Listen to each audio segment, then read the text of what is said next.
पूरनपुर में गरजे सपा नेता अशोक राजा, भाजपा पर लगाया गंभीर आरोप। पीलीभीत के पूरनपुर नगर में शनिवार को समाजवादी पार्टी के नेता, पूर्व विधानसभा प्रत्याशी और सेवानिवृत्त सीआरपीएफ इंस्पेक्टर अशोक राजा ने प्रेस वार्ता के दौरान भाजपा सरकार पर जमकर निशाना साधा। अशोक राजा ने आरोप लगाया कि प्रदेश और देश की वर्तमान सरकार विकास नहीं बल्कि समाज को बांटने और विनाश की राजनीति कर रही है। उन्होंने कहा कि यही कारण है कि उन्होंने पहले भारतीय जनता पार्टी और बाद में बहुजन समाज पार्टी का साथ छोड़कर समाजवादी पार्टी की सदस्यता ग्रहण की। सपा नेता ने दावा किया कि समाजवादी पार्टी की विचारधारा सभी वर्गों, जातियों और धर्मों को साथ लेकर चलने की है। उनका कहना था कि पार्टी का उद्देश्य समाज में भाईचारा, सामाजिक सौहार्द और सम्मान अवसर सुनिश्चित करना है। अशोक राजा ने आगे कहा कि आने वाले समय में समाजवादी पार्टी के जनता के मुद्दों को मजबूती से उठाएगी और प्रदेश में संगठन को और अधिक मजबूत करने का काम करेगी। उन्होंने कार्यकर्ताओं से एकजुट होकर पार्टी की नीतियों को जन जन तक पहुंचाने का आह्वान किया।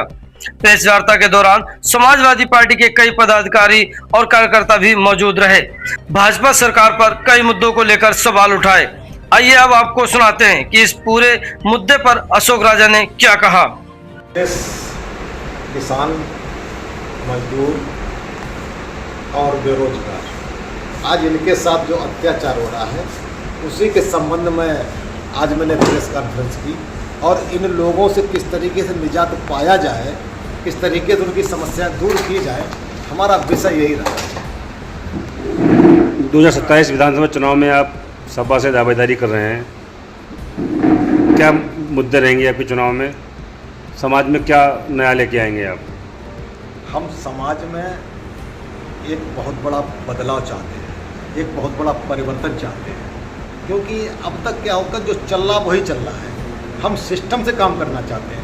एक पूरनपुर विधानसभा को एक बगिया जिस तरीके से माली होता है उसको अपने बागान की चिंता होती है, उसका चाहे कांटे वाले फूल हों चाहे खिले हुए फूल हों, उसको सबसे प्यार होता है, वो सबकी मन निराई करता है, तो खूबसूरत बगिया बनाता है। मैं पूरनपुर विधानसभा को गरीबी और अमीरी से हट कर के एक खूबसूरत विधानसभा, खूबसूरत बगिया बनाना चाहते हैं। पूरनपुर में लगातार कब्जे हो रहे हैं, यहाँ तालाबों पर कब्जे हो रहे हैं, सरकारी ज़मीनों पर कब्जे हो रहे हैं। क्या करेंगे इसे? अगर आप विधायक बनेंगे तो क्या बदलाव करेंगे इसमें? हम अगर हमें मौका मिला तो इन ज़मीनों पे, ग्राम समाज की ज़मीन है, नजूल की ज़मीन है, नजूल की तो ज़मीन फिर कंस्ट्रक्शन नहीं कर सकते हैं, लेकिन जो खाली ज़मीन पड़ी हुई है उस पर कब्जा करने का मतलब नहीं होगा। हमारा मतलब, हमारा उद्देश्य ऐसी ज़मीनों पर स्कूल और हॉस्पिटल बनाने का मतलब होगा। प्रदेश में और ज़िले में लगातार बेरोजगारी बढ़ती जा रही है, नौजवान बेरोजगार घूम रहा है, काम नहीं है, तो ऐसे में आपके क्या विज़न रहेंगे? देखिए, आज पूरे भारत का नौजवान और बेरोजगार दिल्ली में धरना दे रहा है। उसको एक काकरोच पार्टी के नाम से जाना जाता है। उसका मकसद है कि जो पेपर लीक होते हैं, जब बच्चा पढ़ने और पेपर देने जाता है, पेपर देने से पहले ही पेपर लीक हो जाता है। भाई ये समस्या क्यों आती है मुझे बताइए? क्योंकि ये लोग पेपर को लीक कर करके पैसा पैदा करते हैं। एक फार्म में 5-6 हज़ार रुपये खर्च होते हैं। बच्चे के ड्राफ्ट बनाता है, ड्राफ्ट बनाने के बाद में अपनी रजिस्ट्री करता है। 5-6 हज़ार रुपये एक पेपर को, एक वैकेंसी में फार्म भरने में खर्च होते हैं।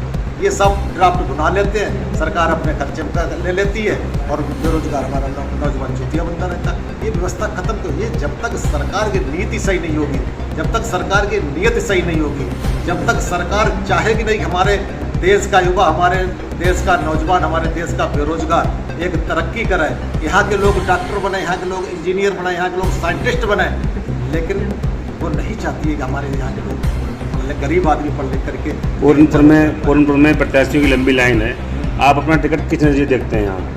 मैं अपना टिकट अपनी कार्य के आधार पर मांगता हूँ। मेरा कार्य है, मेरा लोगों के साथ में जनसंपर्क है, यहाँ के लोग मुझे चाहते हैं, और अगर यहाँ की जनता के आवाज़ पर तय होगा तो निश्चित रूप से मैं खरा उतरूँगा। बाकी पार्टी का, हमारी समाजवादी पार्टी का, हमारे नेता का जो भी आदेश होगा, जो भी निर्णय होगा, वो मुझे मान्य होगा। सपा के राष्ट्रीय अध्यक्ष अखिलेश जी से मिले हैं आप, जी। क्या आपको आश्वासन मिला? क्या आपने उनके सामने अपना विजन रखे? क्या उनसे संदेश आपको मिला? इस बारे में क्या कहेंगे? नहीं, मेरा मकसद राष्ट्रीय अध्यक्ष जी से मिलने का, उनको उनकी जन्मदिन पर बधाई देने का था और मैंने उनको जन्मदिन की बधाई दी, उनकी लंबी उम्र की कामना की।